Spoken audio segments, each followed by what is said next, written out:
Assalamualaikum warahmatullahi wabarakatuh. Bertemu dengan Ustazah Maisarah pada pembelajaran tematik. Anak-anak Ustazah yang soleh dan solehah, bagaimana kabarnya hari ini? Semoga semuanya sehat walafiat dan tetap semangat dalam memahami materi hari ini.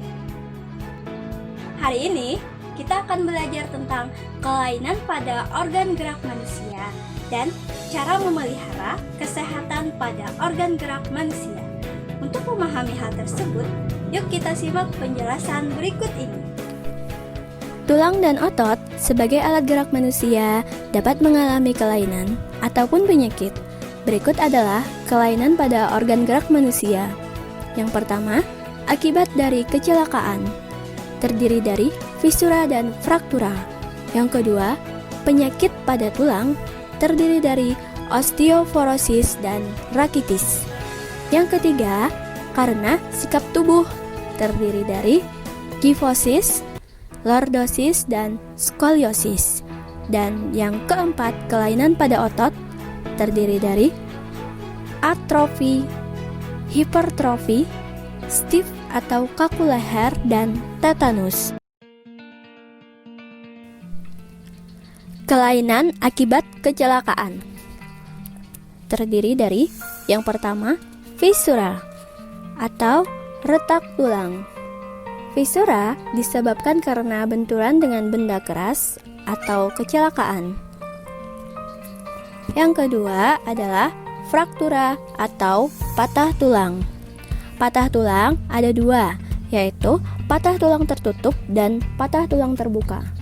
Patah tulang tertutup adalah patah tulang yang terdapat di bawah permukaan kulit, dan patah tulang terbuka adalah patah tulang yang merobek permukaan kulit dan tulang keluar.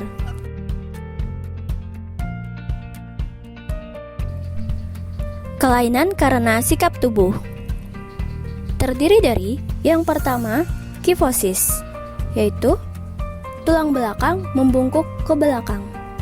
Ini dikarenakan kebiasaan duduk yang membungkuk atau sering membawa beban yang terlalu berat. Yang kedua, lordosis. Tulang belakang membengkok ke arah depan tubuh. Ini disebabkan karena jatuh pada waktu kecil atau duduk terlalu condong ke depan. Yang ketiga, skoliosis, yaitu tulang belakang membengkok ke samping kiri atau samping kanan. Ini dikarenakan sering membawa beban yang terlalu berat pada salah satu sisi anggota tubuh atau pada bahu.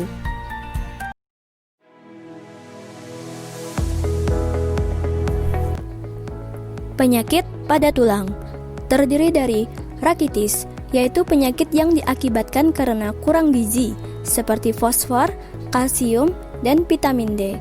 Hal ini mengakibatkan tulang tidak tumbuh dengan normal. Penyakit ini dapat membentuk tulang kaki menjadi bengkok, seperti huruf O atau X. Yang kedua, osteoporosis adalah penyakit pada tulang yang disebabkan oleh menurunnya kepadatan tulang. Hal ini dikarenakan tulang kekurangan fosfor dan kalsium. Osteoporosis mengakibatkan tulang terasa nyeri atau mudah patah saat jatuh. Osteoporosis umumnya banyak menyerang orang yang telah berusia lanjut. Kelainan otot. Yang pertama, atrofi, yaitu kelainan berupa otot yang mengecil, lemah, dan menurunnya fungsi otot. Ini disebabkan oleh makanan yang buruk, sirkulasi udara yang buruk, dan otot tidak digunakan, atau karena penyakit yang merusak sel saraf otot. Yang kedua, hipertrofi, yaitu pembesaran otot akibat bekerja terus-menerus secara berlebihan. Biasanya ini terjadi pada atlet binaraga. Yang ketiga, stiff atau kaku leher, yaitu sakit pada otot leher yang diakibatkan karena cedera otot, infeksi meningitis, atau kelainan anatomi tulang belakang akibat bergerak secara tiba-tiba atau karena salah gerak. Yang keempat, tetanus, yaitu kejang atau kaku otot yang disebabkan oleh infeksi bakteri Clostridium tetani. Penderita akan mengalami kejang yang berupa kekakuan otot.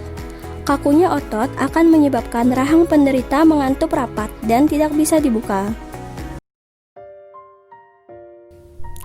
Cara memelihara kesehatan alat gerak manusia. Hampir setiap aktivitas kita menggunakan alat gerak berupa tulang dan otot. Misalnya, berjalan, berlari, menulis, bahkan saat duduk pun kita menggunakan tulang dan otot. Oleh karena itu, kita perlu menjaga kesehatan tulang dan otot. Berikut cara memelihara kesehatan alat gerak. Yang pertama, menjaga kerusakan tulang. Berhati-hatilah ketika bermain dan gunakan helm ketika berkendara. Yang kedua, melakukan sikap tubuh yang benar, yaitu posisi duduk dan posisi berdiri. Yang ketiga, makan makanan yang bergizi seimbang, yaitu mengkonsumsi makanan yang dibutuhkan tulang seperti vitamin D, fosfor, dan kalsium. Yang keempat, berolahraga secara teratur.